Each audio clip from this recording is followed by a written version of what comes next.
Magandang araw po sa inyong lahat mga kaistorya. Welcome po sa isa na namang edisyon ng ating kwentuhan sa araw na ito. Ang inyong mga komento huwag niyo pong kakalimutang ilagay sa ating comment section para naman maitampok natin ang inyong mga pa-shoutout.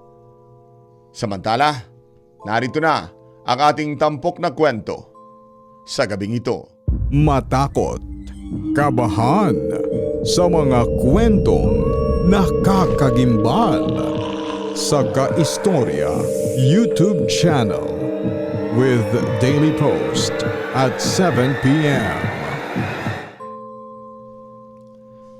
Isang mapagpalang gabi sa iyo kaistorya at sa lahat ng mga nakasubaybay ngayon.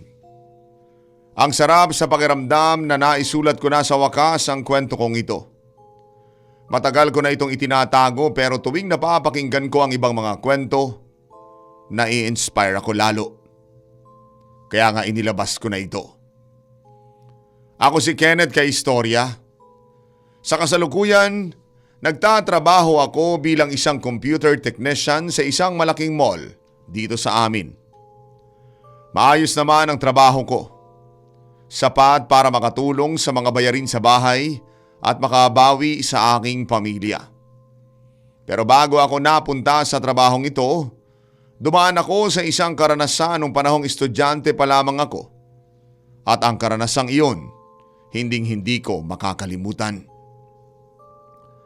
Lumaki ako sa isang lugar kung saan ang pamilya ay hindi lamang basta nakatira sa iisang bahay, kung hindi sa iisang compound. Ang sarap ng gising ko tuwing umaga rito. Pagdilat pa lamang ng aking mga mata, amoy kape na agad at mainit na pandesal ang sumasalubong sa akin. Magkakatabi lamang ang mga bahay namin ng mga tito ko, pati na rin ng iba ko pang mga kamag-anak at pinsan. Sanay na ako sa ingay ng mga batang naghahabulan sa labas at sa malalakas na kwentuhan ng mga matatanda habang nagwawali sa bakuran. Sa pamilya namin, ako ang inaasahan nilang lahat. Bata pa lamang ako noon pero talagang masipag na. Ang sabi ni Lolo, kailangan kong makatapos ng kolehiyo para kami naman ang makapag-ahon sa kanila sa kahirapan. Kaya naman kahit maingay sa paligid, pinipilit kong mag-aral ng mabuti. Isang umaga noon pagkatapos kong mag-ayos sa mga gamit ko sa eskwela, tinutulungan ko naman si Lolo na mag-ayos ng isa sa mga luma niyang radyo. Hilig talaga ni Lolo ang mga likot na mga gamit at ako naman ang palaging assistant niya. Habang nagtatrabaho kami, napatingin ako sa labas ng bintana. Nakita ko ang pinsan kong si Ate Sheila na masayang naglalaba sa tapat ng bahay nila. Kaistorya, makikita mo sa mukha ni Ate Sheila ang sobrang excitement. Malaki na kasi ang tiyan niya, malapit na siyang manganak. Lahat kami sa compound ay excited dahil ito ang magiging unang apo sa aming henerasyon. Para bang kaming lahat ay nakabantay sa bawat galaw niya. Sinisiguro na maayos siya at ang baby niya sa loob ng kanyang sinapupunan. Dahil lumalaki na ang pamilya ni na Ate Sheila, ang asawa niyang si Kuya Rick ay nagsimula na magtayo ng sarili nilang kwarto sa likuran ng compound. Sa ngayon ay bubong pa lamang ang maayos na nakakabit at mga poste. Pero plano nilang matapos iyon bago pa man lumabas ang baby. Si Kuya Rick, napakasipag na tao. Kahit galing sa trabaho ay diretso na agad sa paghahalo ng semento para sa kanilang munting pangarap. Kami namang mga magpipinsan, hindi rin kami nagpapahuli. Kahit pagod sa eskwela ay tumutulong pa rin ako sa pagbubuhat ng mga hollow blocks at paglilipat ng mga buhangin. Masaya kami nagbibiruan habang nagtatrabaho. Ang sabi ko nga kay Kuya Rick, "Kuya, kapag natapos to, baka pwedeng dyan muna ako matulog ha. Gusto ko rin kasing maranasan na magkaroon ng sariling kwarto eh." Tawanan lamang kami habang tinatampal ang mga semento sa pader. Pagkatapos ng trabaho, ang pinaka-favorite part ko ay ang merienda. Kakain kami ng pansit sa ilalim ng malaking puno sa gitna ng compound. Doon ay mararamdaman mo ang tunay na kapayapaan. Tanging tawanan lamang namin ang mapapakinggan mo at yung ingay ng mga bata. Sa mga sandaling iyon, parang walang problema ang mundo. Napakasimple ng buhay pero napakasaya dahil magkakasama kaming lahat. Pero kaistorya, kapag dumarating na ang gabi, nag-iiba ang timpla ng paligid sa compound. Nakasanayan ko na ang makinig sa mga drama sa radyo kasama ang aking lolo bago kami matulog. Ito ang tanging libangan niya. Malakas ang volume ng radyo ni lolo, yung tipong rinig hanggang sa kabilang bahay. Ang sabi ko sa kanya, "Lo, baka naman pwedeng hinaan natin. Baka magising si Ate Sheila sa kabila eh." Pero umiling lamang si lolo. "Hayaan mo na, Kenneth. Mas gusto ko ang ganitong ingay para hindi ako agad antukin. Gusto kong marinig bawat salita ng mga bida." Habang nakikinig kami, napansin ko na parang mas lumalalim ang mga boses ng mga aktor sa radyo. Siguro dahil sa luma na ang unit o dahil lang talaga sa sobrang lakas ng volume nito. Isang gabi habang nasa gitna kami ng pakikinig sa isang madramang eksena, biglang napahinto si lolo. Hindi siya gumagalaw at parang estatwang nakatingin lamang ng diretso sa labas ng bintana. Kinutuban ako. "Lo, bakit? May problema ba sa radyo?" Ang tanong ko. Hindi sumagot si lolo. Itinaas niya ang kanyang kamay para patahimikin ako. Tila ba may pinakikinggan siyang ibang tunog. Isang tunog na hindi nanggagaling sa radyo, kung hindi mula sa labas ng aming bahay. Doon sa bandang likuran kung nasaan ang ginagawang kwarto ni na Ate Sheila. Matagal siyang nakatitig sa labas bago siya bumuntong hininga at muling ibinalik ang atensyon sa radyo. Pero ramdam ko na hindi na siya nakikinig ng drama. Kinaumagahan, kailangan kong kumuha ng tubig sa poso para sa aming pambahay. Ang poso namin ay matatagpuan malapit sa ginagawang bahay ni na Kuya Rick at Ate Sheila. Habang nagbobomba ako ng tubig, napansin ko ang isang bagay na medyo kakaiba. Kahit tirik ang araw at walang gumagamit ng poso bago ako, tila laging basa ang semento sa paligid nito. Parang may tumagas na tubig o may gumamit noon nung madaling araw na hindi naman namin alam. Habang bitbit ko ang mga balde, nakasalubong ko si lolo na galing din sa direksyon ng poso. May dala siyang balde pero wala itong laman. Seryosong seryoso ang mukha niya at ang mga mata niya ay parang may hinahanap sa ilalim ng mga malalaking puno ng saging na nakapaligid sa compound. Parang binabantayan niya ang bawat galaw ng mga dahon kahit walang hangin. "Lo, may problema ba?" Ang tanong ko sa kanya. "Bakit parang kanina ka pa pabalik-balik dyan sa may likod?" Tumingin sa akin si lolo pero mabilis din siyang umiwas. "Wala, Kenneth. Mag-ingat ka lang sa paglalakad dito kapag gagabi na. Huwag kang kung saan-saan pumupunta kapag madilim na." Ang sagot pa niya sa isang boses na hindi ko nakasanayan. Mababa at tila mayroong babala. Pakiramdam ko ng oras na iyon, may tinatago si lolo sa amin. May alam siya tungkol sa compound o tungkol sa lugar na ito na ayaw niyang ipaalam sa aming mga bata.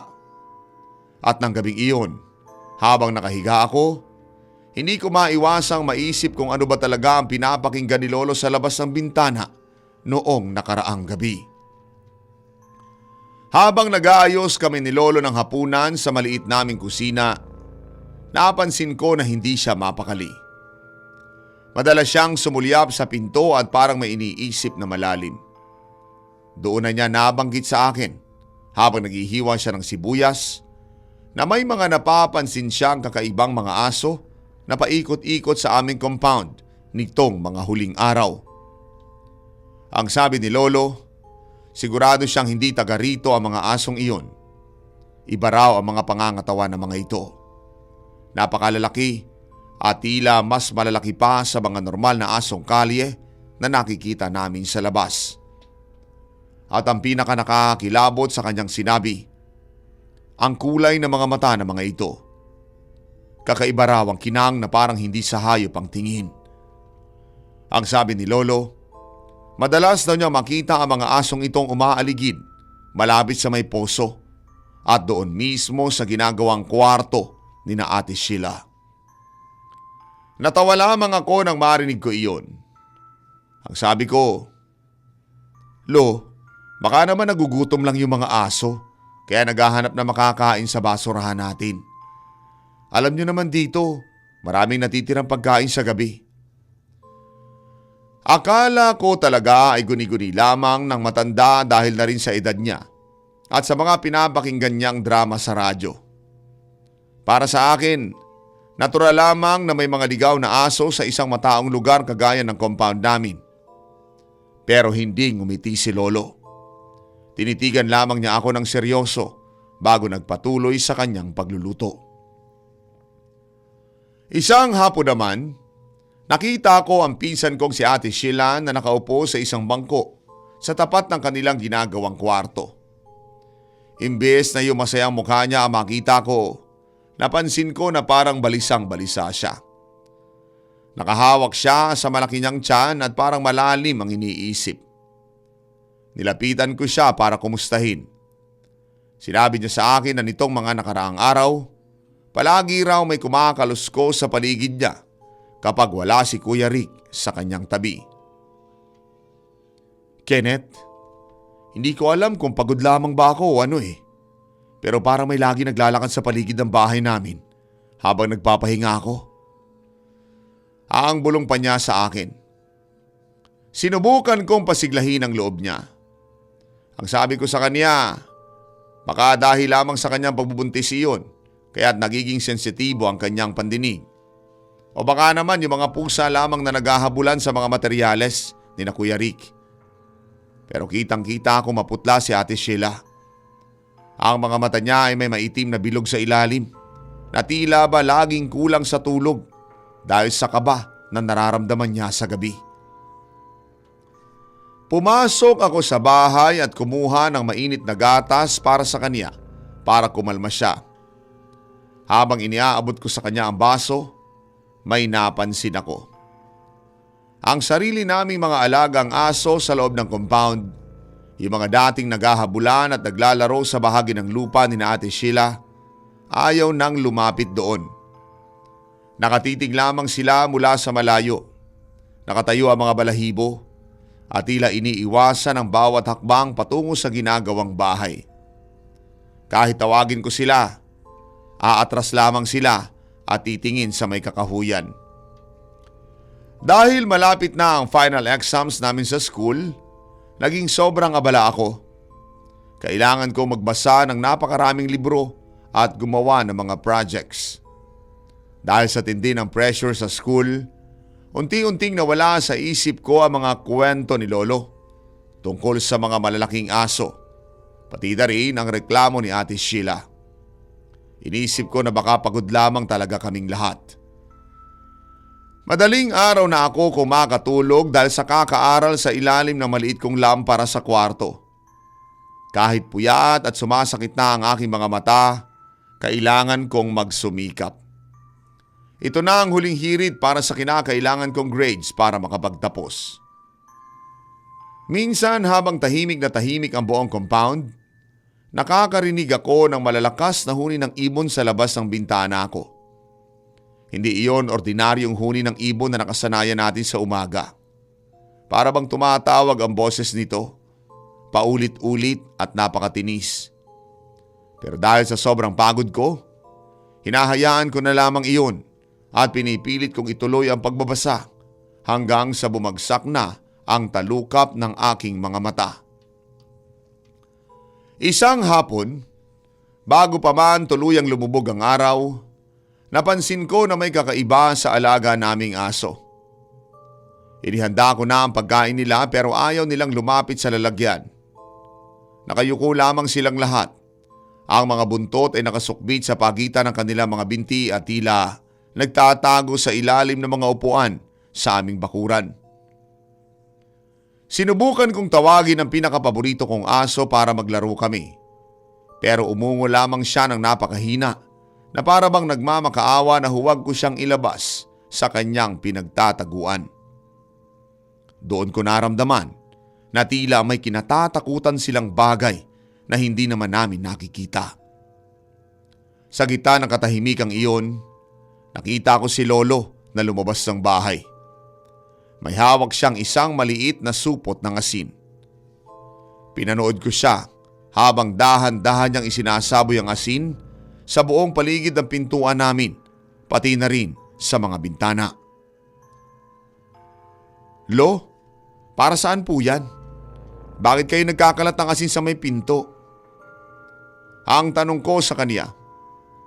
Tiningnan niya ako na matagal at ang mukha niya ay walang bahid ng biro. Hindi niya sinagot ang tanong ko. Ang tanging sinabi lamang niya, Kenneth, pumasok ka na sa loob ng bahay. Ngayon na. Huwag mo nang hintayin na magdilim ng husto sa labas. Dahil sa tono ng kanyang boses, hindi na ako nakipagtalo at sumunod na lamang ako sa kanya patungo sa loob. Minsan naman pag uwi ko galing sa library nung isang gabi, napansin kong napakatahimik ng buong compound. Karaniwan ay may mga nagiinuman pa sa kanto o mga tito ko nagkukwentuhan sa labas. Pero ng gabing iyon, wala ka talagang makikita na kahit sino. Kahit ang mga bata na madalas maghabulan ay maagang pinatulog ng kanilang mga magulang. Habang naglalakad ako patungo sa aming pintuan, naramdaman ko ang lamig ng hangin na tumatama sa balat ko. Yung lamig na parang nanunuot hanggang sa buto ko kahit nakasuot naman ako ng jacket. Sumulyap ako sa bahay ni na Ate Sheila at Kuya Rick. Patay na ang mga ilaw doon pero pakiramdam ko may nakamasid sa akin mula sa dilim ng kanilang ginagawang kwarto. Pumasok ako sa loob at nakita ko si Lolong nakaupo pa rin sa harap ng kanyang radyo. Pero sa pagkakataong ito, hindi siya nakikinig sa drama. Patay ang volume ng radyo pero nakatitig lamang siya sa speaker nito na parang may hinihintay siyang mangyari o may pinapakiramdaman mula sa labas ng dingding. Eksaktong 6:00 ng gabi nang tuluyan ng magdilim. Biglang nagsimula mag-ingay ang lahat ng mga aso sa aming compound. Hindi lamang basta tahol. Sabay-sabay silang naglalabas ng tunog na tila may pinapalaya silang masamang bagay sa paligid. Naririnig ko ang galit sa mga boses ng mga hayop. Sinubukan ni Kuya Rick na lumabas para sawayin sila. Narinig ko ang pagbuhos niya ng tubig sa mga aso para lamang tumigil ang mga ito sa pag-iingay. Pero kahit basang-basa na ang mga aso, hindi sila natinag.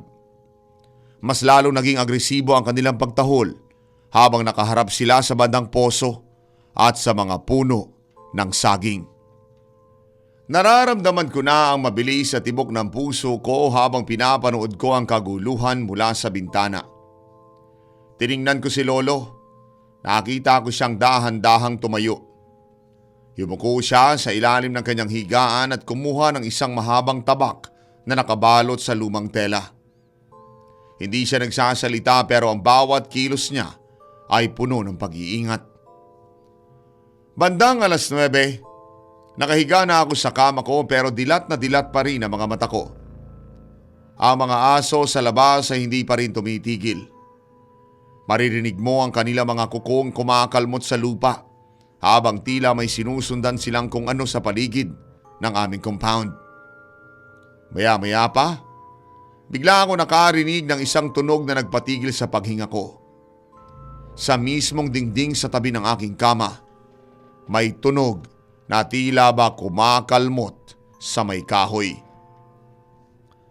Hindi ito kalmot ng maliit na hayop tulad ng pusa. Napakabigat ng tunog, parang may malalaking kukong humahatak at pilit na ibinabaon sa matitigas na kahoy ng aming bahay. Dahan-dahan ko binuksan ng kaunti ang bintana ko para sumilip. Pero wala akong nakita kung hindi ang kadiliman at ang mga puno ng saging na sumasayaw dahil sa hangin. Bumalik ako sa pagkakahiga at nagtalukbong ako ng kumot habang pilit kong hindi pinapakinggan ang tunog ng kalmot sa kabilang panig ng dingding. Kaistorya, bandang 11:00 na ng gabi nang bigla akong mapabalikwas ng bangon mula sa malalim kong pagkakatulog. Nagising ako hindi dahil sa huni ng ibon o tahol ng aso, kung hindi dahil sa isang napakalakas na kalabog na nanggaling sa kabilang bahay. Doon mismo sa pwesto ni na Ate Sheila at Kuya Rick. Para bang may bumagsak na sako-sakong semento o parang may isang malaking bagay na tumalon sa bubong ng kanilang ginagawang kwarto. Agad kong narinig ang malalakas na sigawan ng mga tito at pinsan ko sa labas. Nagkakagulo sila. May mga naririnig akong sumisigaw ng, "Doon sa taas! Bilisan nyo! Nandun sa taas!" Habang nanginginig ako sa takot, nakita ko si Lolo na nakatayo na sa gitna ng sala namin. Hawak na niya ang mahabang tabak na kinuha niya sa ilalim ng kanyang higaan kanina. Ang mukha ni Lolo kay Istorya, punong-puno ng galit. Wala na yung malambot niyang itsura kapag nakikinig kami ng radyo. Ang tapang na nakikita ko sa kanyang mga mata ngayon, isang bagay na ngayon ko lamang nasaksihan sa buong buhay ko. Sumunod ako kay Lolo palabas ng bahay kahit napakiramdam ko'y hindi ko na maihakbang ang mga tuhod ko sa panginginig. Paglabas namin, ang buong compound ay gising na gising na. Ang mga ilaw sa bawat bahay ay nakabukas ng lahat.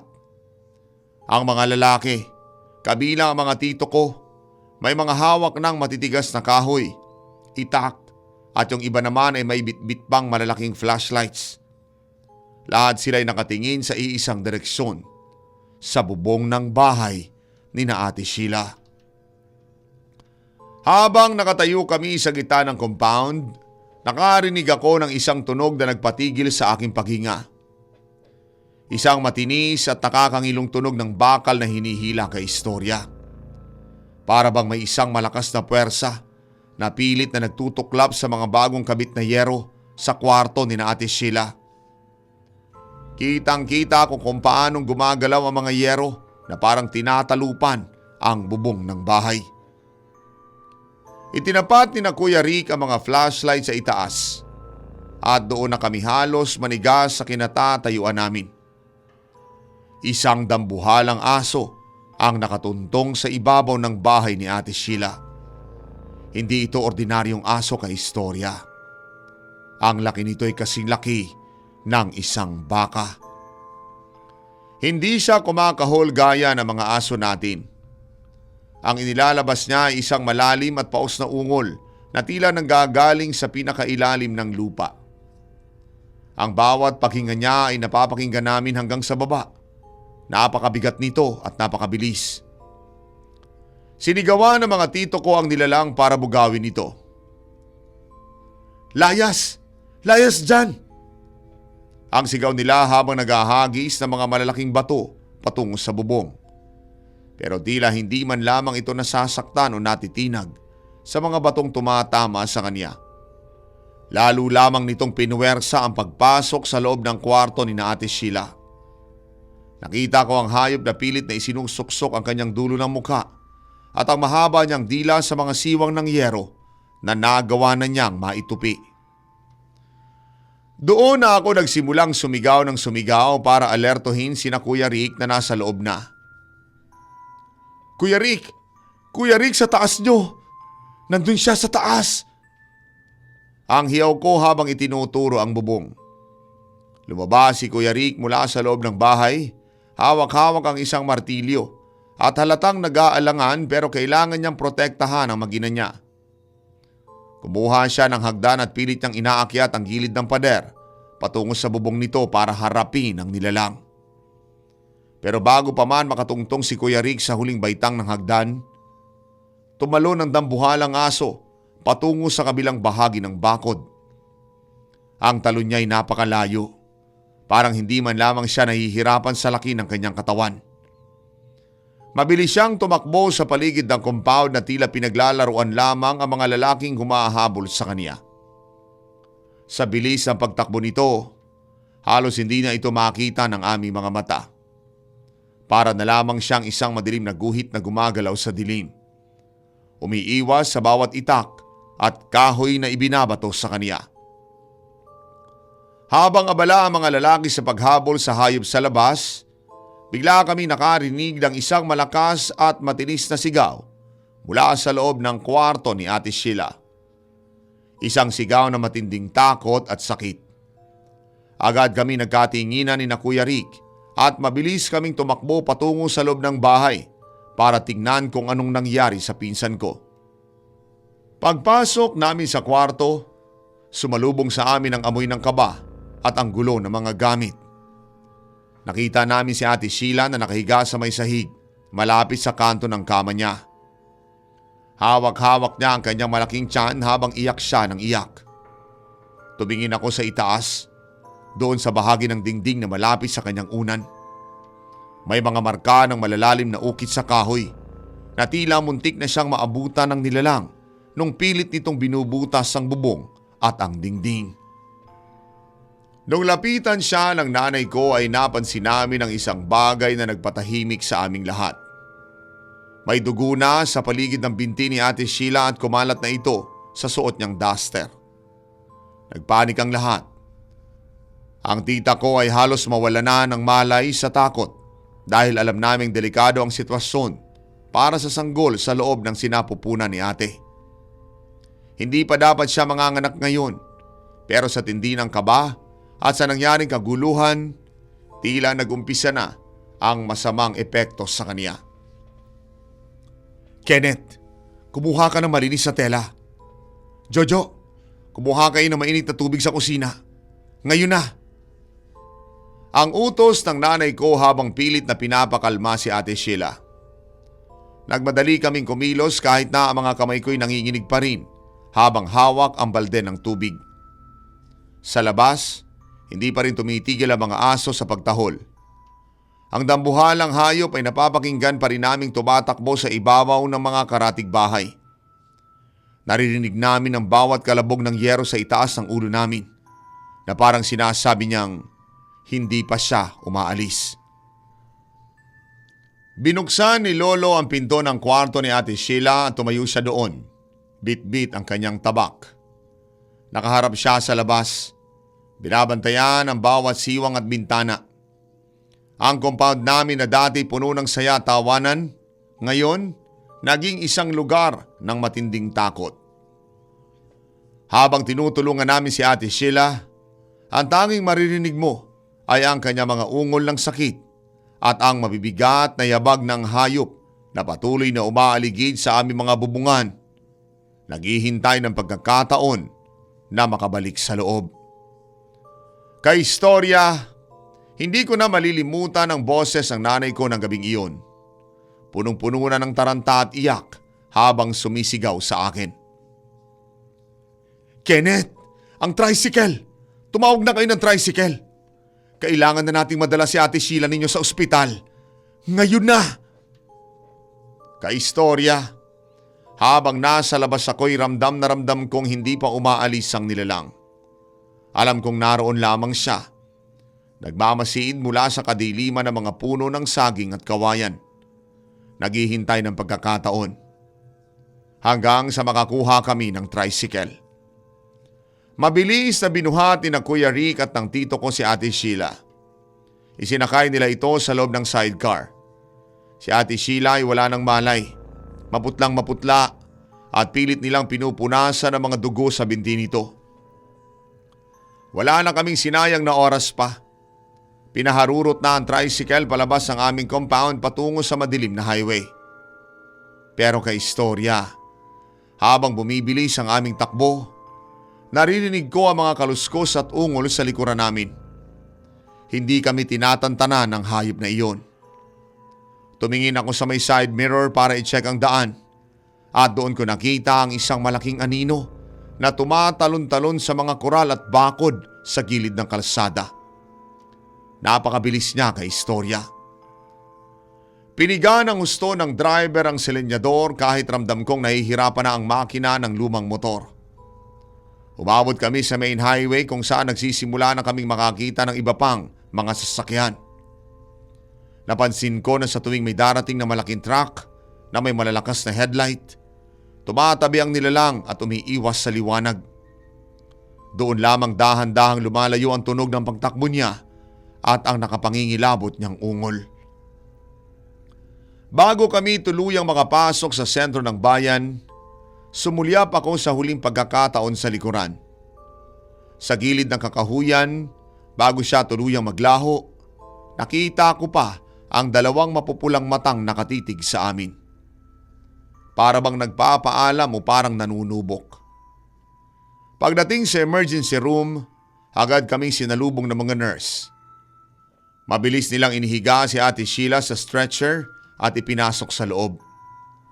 Naiwan kaming tatlo ni na Kuya Rick sa waiting area. Pawis na pawis, may mga bakas ng dugo sa damit at puno ng alikabok. Doon lamang ako naupo sa bench at doon lamang nag-sink in ang lahat. Nanginginig na ang buong katawan ko nang mawala na ang adrenaline. Hindi ko maipaliwanag sa mga security guard kung bakit ganoon ang itsura namin. Pagkalipas ng ilang oras na tila walang katapusan, lumabas ang doktor. Hindi ko makakalimutan ang ekspresyon ng kanyang mukha. Malungkot at bagsak ang mga balikat. Kinausap niya si Kuya Rick. Ang sabi niya, ligtas na si Ate Sheila. Pero dahil sa tindi ng shock, takot at dami ng dugong nawala, hindi na kinaya ng sanggol. Nakunan si Ate Sheila. Napaupo si Kuya Rick sa may sahig ng ospital. Hagulgol siya ng hagulgol. Yung iyak na galing sa kaibuturan ng kanyang puso nang dahil sa sakit na mawala ng anak. Hindi ko alam kung paano ko siyang aaluin. Maging ako'y durog ang puso. Yung baby na inaasahan naming magbibigay ng bagong buhay at saya sa compound, nawala sa loob lamang ng isang gabi dahil sa isang bagay na hindi namin maipaliwanag. Kinabukasan, pagbalik namin sa compound, lalong tumindi ang lungkot. Tiningnan ko ang bubong ng ginagawang kwarto ni na Ate Sheila. Talagang halos mabutas yung yero. Parang papel na kinalmot ang dambuhalang kamay. Nagtipon ang mga matatanda at nagdala ng pari at albularyo para mabasbasan ang bawat sulok ng lupa namin. Pero si Lolo, nakita ko siyang tahimik lamang sa isang tabi habang nililinisan ang kanyang tabak. Alam niya na kahit anong dasal, may mga bahagi ng mundo na sadyang madilim at kailangang bantayan. Simula ng gabing iyon, hindi na ako nakatulog ng mag-isa sa kwarto ko. Bawat huni ng ibon o kaluskos ng hangin sa bubong, bumabalik yung kaba ko na baka bumalik din ang dambuhalang aso. Nagpasyang lumipat sina Kuya Rick at Ate Sheila. Ibinenta nila ang mga materyales ng bahay at tumipat sa ibang bayan para makalimot. Ayaw nilang tumira sa lugar kung saan nila naranasan ang pinakamalaking trahedya sa kanilang buhay. Lumipas sa mga taon, nakapagtapos na rin ako at nagtatrabaho na. Pero tuwing makakakita ako ng malaking aso sa kalsada o makakarinig ng kalabog sa bubong, nanunumbalik ang lahat. Ang compound namin ay naroroon pa rin, pero yung bahagi malapit sa poso ay pinabayaan na naming tubuan ng damo. Wala nang naglakas ng loob na magtayo doon muli. Tuwing gabi, sinisigurado ko na laging sarado ang bintana at laging may dasal bago pumikit. Natutunan ko na ang pananampalataya at ang pagkakaisa ng pamilya ang tanging panlaban sa mga dilim na hindi natin kayang mapigilan. Gumagalang, Kenneth. Unang-una, Kenneth, nakikiramay ako sa inyong pamilya, lalo na kina Rick at Sheila. Napakasakit mawala ng isang pangarap na malapit mo nang mahawakan. Ang kwento mo ay isang matinding paalala na ang ating mundo hindi lamang binubuo ng mga bagay na nakikita natin sa liwanag. May mga misteryong mahirap ipaliwanag ng siyensya, pero damang-dama ng ating kaba. Ang maiiwan kong payo, lalo na rin sa ating mga taga-subaybay, huwag nating balewalain ang mga babala, lalo na ng ating mga matatanda. Sila ang may mas malalim na mga pangunawa sa mga bagay na akala natin kwentong barbero lamang. Sa gitna ng takot, naway huwag tayong bibitiw sa panalangin, pati na rin sa pagmamahal sa ating pamilya. Iyon ang pinakamabisang bakod na hindi kayang tupiin ng kahit na anumang kuko.